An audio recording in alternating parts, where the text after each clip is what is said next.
Hello students, welcome back to WBGSC। আজকে আমরা class 8-এর রায় Martin English question ব্যাংকের 2025-এর model question paper 5টা করব। এখানে যে প্যাসেজটা দেওয়া রয়েছে সেটা হচ্ছে দ্য ওয়াইন্ড ক্যাপ। তোমরা প্যাসেজটা ভালো করে পড়ে নেবে, তারপর প্রশ্ন উত্তরগুলো ভালো করে দেখবে।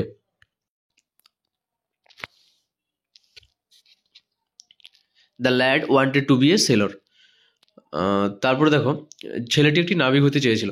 জন had been walking behind the plough. John লাঙ্গলের পিছনে ছুটছিল, গরুর গাড়ির পিছনে একটা লাঙ্গলের পিছনে ছুটছিল। The colour of the turtle was green.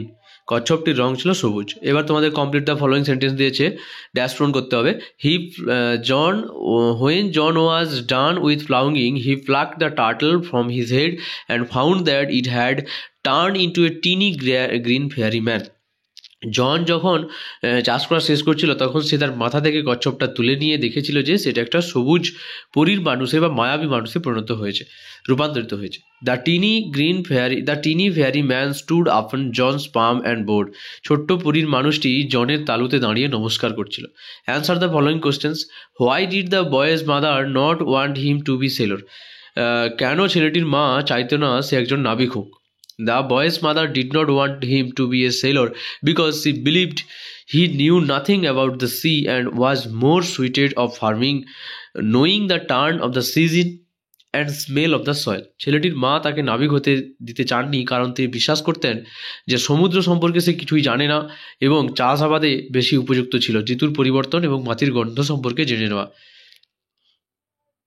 তারপরে দেখো, why did the boy go about his work with a heavy heart. কেন ছেলেটি ভারাক্রান্ত মন নিয়ে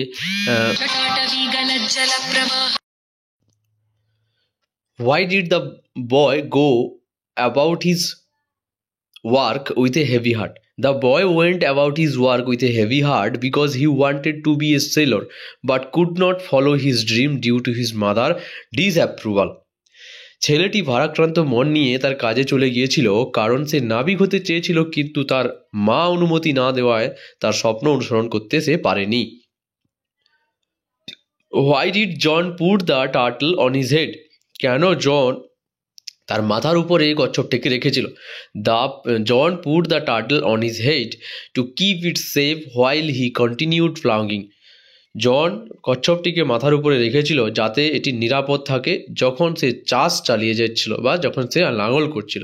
এবার এখান থেকে আনসিনটা যে রয়েছে, আনসিনটা আমরা পড়িয়ে দিচ্ছি, তোমরা আগে আনসিনটা পড়াটা শুনে নাও, তারপর কোশ্চেন আনসারগুলো দেখো। Indian mythology is rich with fascinating tales that explore the adventures of God, demons and heroes. ভারতীয় পুরাণ দেবতা, দানব এবং নায়কদের কাহিনীতে পূর্ণ যা তাদের সাহসিকতা এবং যাত্রা অনুসন্ধান করে। Central to these stories are epic texts like Mahabharata and Ramayana. এই কাহিনীগুলির কেন্দ্রবিন্দু হল মহাকাব্যিক গ্রন্থগুলি যেমন মহাভারত এবং Ramayana. In the Ramayana we follow lord Rama's quest to rescue his wife Sita from the demon king, showcasing theme of duty, honour and devotion. রামায়ণে আমরা প্রভু রামের মিশন অনুসরণ করি যাতে তিনি তার স্ত্রী সীতাকে দানব রাজা রাবণের থেকে উদ্ধার করেন, যা কর্তব্য, সম্মান এবং ভিত্তির থিমগুলিকে প্রদর্শন করে। The Mahabharata on other hand, অন্যদিকে Mahabharata depicts the great war of Kurukshetra between Pandava and Kauravas, যেখানে পাণ্ডব এবং কৌরবদের মধ্যে সংঘর্ষ হয়, সংঘর্ষের বিবরণ দেয়। Highlighting moral dilemmas and complexities of dharma duty, যেটা মানসিক নৈতিক দ্বন্দ্ব এবং ধর্মের জটিলতাগুলি তুলে ধরে। Mythological figure like lord Krishna known for his mischievous charm and wisdom, Ma goddess Durga symbolizing strength protection play vital roles in Indian culture. তাহলে mythological figure like lord Krishna, পৌরাণিক চরিত্রগুলি যেমন ভগবান Krishna, known for his mischievous charm and wisdom, যিনি তার চতুরতা এবং জ্ঞানের জন্য পরিচিত, অ্যান্ড গডেস দুর্গা এবং দেবী দুর্গা সিম্বলাইজিং স্ট্রেংথ, যিনি শক্তি এবং সুরক্ষার প্রতীক, strength and protection play vital roles in Indian culture, ভারতীয় সংস্কৃতিতে গুরুত্বপূর্ণ ভূমিকা পালন করে। This stories not only entertain but also impart important life lesson. এই কাহিনীগুলি শুধু বিনোদনই নয় বরং গুরুত্বপূর্ণ জীবনের পাঠও শেখায়। Making Indian mythology A timeless treasure that continue continue to inspire and guide generation, যা ভারতীয় পুরাণকে একটি চিরকালীন রত্নে পরিণত করেছে, যা প্রজন্মকে অনুপ্রাণিত এবং পথনির্দেশ করে চলেছে। থ্রু দ্য ভাইব্রেন্ট ফেস্টিভ্যাল, উজ্জ্বল উৎসব, আর্ট অ্যান্ড লিটারেচার, শিল্প এবং সাহিত্যের মাধ্যমে these tales remain deeply woven into the fabric of Indian society. এই কাহিনীগুলি ভারতের সমাজের মজ্জায় গভীরভাবে মিশে আছে। এবার দেখো tick the correct alternative to complete the following sentences. তো এখানে দেখো In Indian mythology, goddess Durga symbolizes strength and protection. ভারতীয় পুরাণে দেবী দুর্গা শক্তি এবং সুরক্ষার প্রতীক। We find about where Kurukshetra in the Mahabharata. আমরা কুরুক্ষেত্রের যুদ্ধের কথা মহাভারতে পাই। এবার ট্রু ফলস দিয়েছে দেখো, in Indian mythology Lord Krishna is known for is cruelty and harmful nature. এটা ফলস হবে, ঠিক আছে, এখানে সাবমিট স্টেটমেন্টটা দিতে বলেনি। তো ভারতীয় পুরাণে তার নিষ্ঠুরতা এবং ক্ষতিকর প্রকৃতির জন্য তাকে চিনি না, না না একদম না। Lord Rama's quest was to rescue his wife Sita from the demon king Ravana. Answer true হবে এখানে, যে প্রভু রামের মিশন ছিল, বা প্রভু রামের যে কি বলা যায় মিশন, হ্যাঁ মিশন বলবো আমরা, তার স্ত্রী সীতা দানব রাজাকে রাবণের হাত থেকে উদ্ধার করেছিল তার স্ত্রীকে। এবার দেখো answer the following question. What does Indian mythology content? Indian mythology content fascinating tales of god, demons and heroes exploring themes of duty, honour and devotion.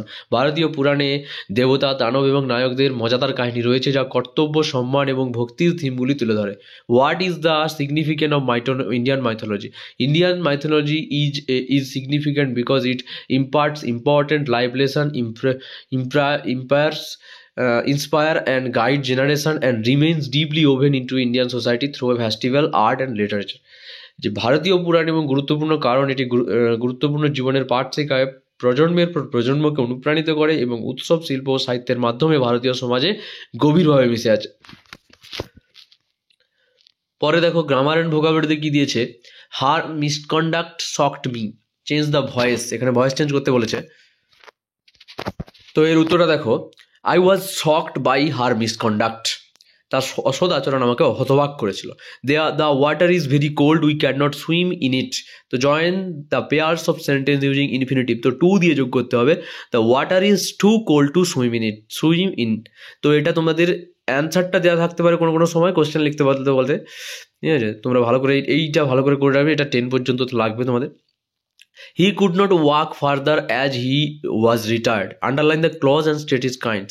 এখানে ক্লজটা যেটা হবে, as he was tired, adverbial clause of reason হবে এখানে, ঠিক আছে। তারপর দেখো the lawyer said sign a cheque of 20,000 rupees.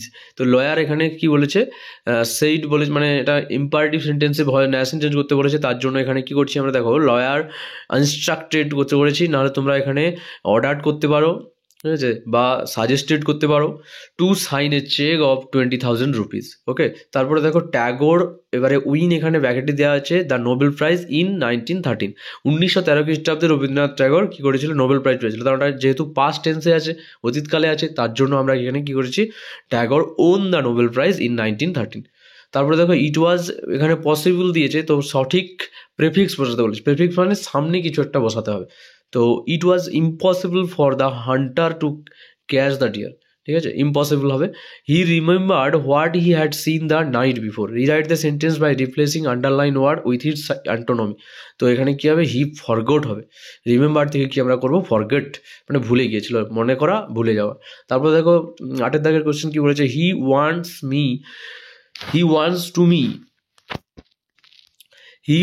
To me dash of a great king. তো এখানে দেখো হি ওয়ান্টস টু টেল হবে, এখানে টেলের কাছে এখানে ড্যাশটা দেওয়া হয়নি, তাহলে he wants to tell me and a tale of a great king, ঠিক আছে। তো প্রথম টেলটা কি বলতে চেয়েছিল, আর দ্বিতীয় টেলের নাম অর্থ হচ্ছে গল্প বলা। Fill in the blanks with using correct homophones, ঠিক আছে। তাহলে কোন টেলটা কোথায় বসবে সেটা ঠিক করে বসাতে হবে, দেখে নিও তোমরা। তারপরে দেখো মিনিং খুঁজতে বলেছে আনসিন থেকে, সার্চ থেকে কী হবে, কোয়েস্ট, খোঁজ বা অনুসন্ধান করতে গিয়েছিল কার, লর্ড রামা সীতার জন্য। আর পাজেল থেকে হবে ডিলেমা, যে দ্বিধা বা সমস্যা। ওকে, এবার দেখো রাইটিংটা তোমাদের কি দিয়েছে। রাইটিংটা এখানে দিয়েছে যে write a story within 100 words using given hints, give a title of the moral. তো এখানে একটা এই যে স্টোরিটা দিয়েছে, এই যে রাইটিংটা দিয়েছে তার হিন্ট দেওয়া রয়েছে, তো এখানে গল্পটা একটা ক্লাস 3-র একটা গল্প দিয়েছে আর কি, যে রটেন আপেল কি, যে একটা ছেলে তার বাবার প্রচুর বড়লোক, কিন্তু সে অসৎ সঙ্গে মিশতো, তাই তার বাবা একদিন পচা আপেল দিয়ে তাকে বুঝিয়েছিল যে কিভাবে অসৎ সঙ্গে থাকলে সে নিজেও খারাপ হয়ে যাবে। সেই গল্পটা এখানে তুলে দেওয়া হয়েছে, আমি আর মানেটা দিইনি, তোমরা মোরালটা এখানে তুলে নিও আর টাইটেলটা ঠিক করে দিও, এটা পজ করে তুলে নাও। আমি এখানে তোমাদের প্লেলিস্টটা দিয়ে রাখছি, সেই প্লেলিস্ট থেকে তোমরা ক্লাস 8-এর বাকি ভিডিওগুলো দেখতে পারো। আমাদের চ্যানেলটা ভালো লেগে থাকলে সাবস্ক্রাইব করে দিও, এই ভিডিওটাকে লাইক শেয়ার কমেন্ট করে দিও। দেখা হচ্ছে পরের ভিডিওতে। Thank you.